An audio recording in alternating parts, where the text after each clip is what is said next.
The French political scientist Maurice Duverger proposed a law and hypothesis about the relationship between the number of parties in a country and its electoral system. The law was that the simple majority single ballot system favors the two-party system. The hypothesis was that both the simple majority system with second ballot and proportional representation favor multi-partism. During elections, most of the attention from the media and voters tends to focus on the top two contenders.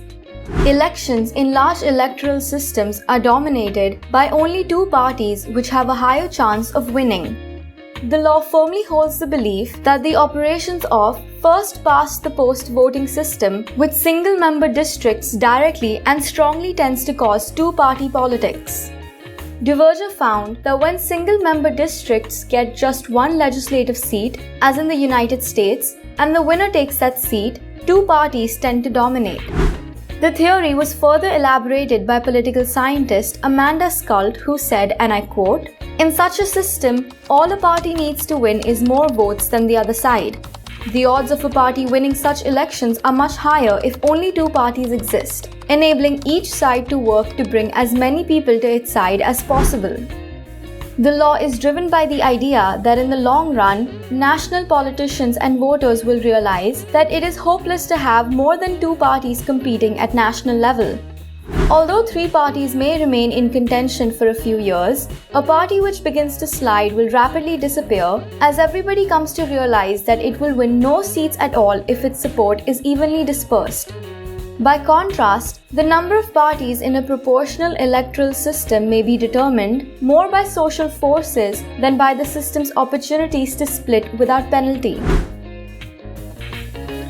First, politicians know that a party can only ever win a seat by coming top in a local election district, that is, by winning the largest pile of voters, whether the party has a local majority. So if you're not going to be in the top two parties locally, why stand? Nationally, what is the point of coming second, third, or fourth in lots of seats without winning any?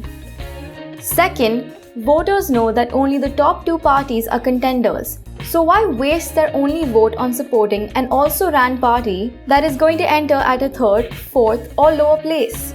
The pressure to make a difference pushes voters instead to back the top two and leave the rest to wither on the vine. When large electoral systems start existing, there also exists a motive for politicians to attempt to devise methods to manipulate the outcomes in elections.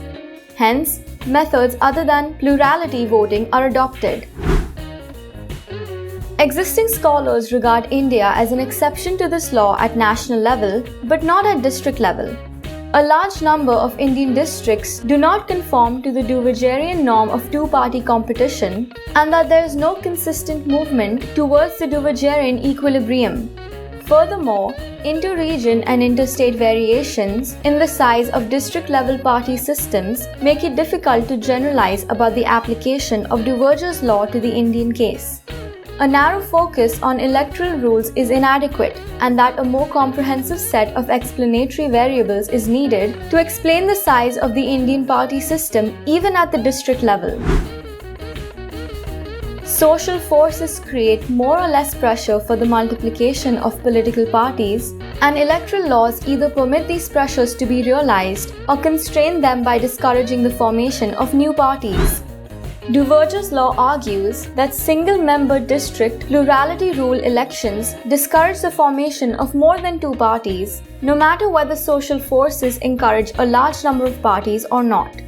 In contrast, he observes that such a break on the formation of parties is absent or weaker in more permissive electoral systems.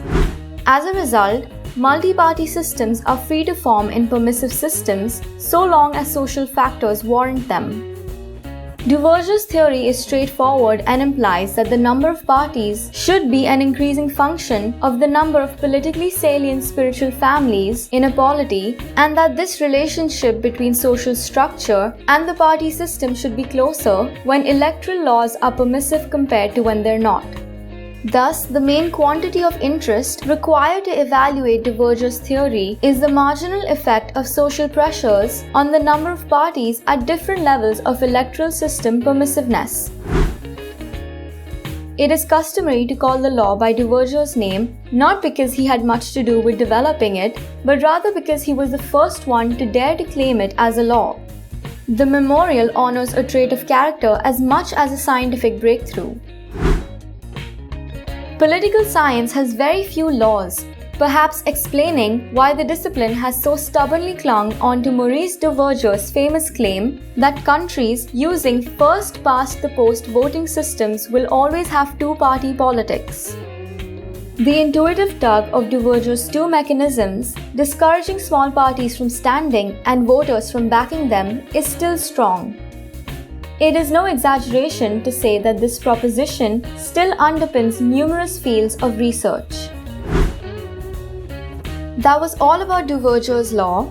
Do like, share and subscribe to our channel Explified. Follow our channel to get notifications about more interesting content.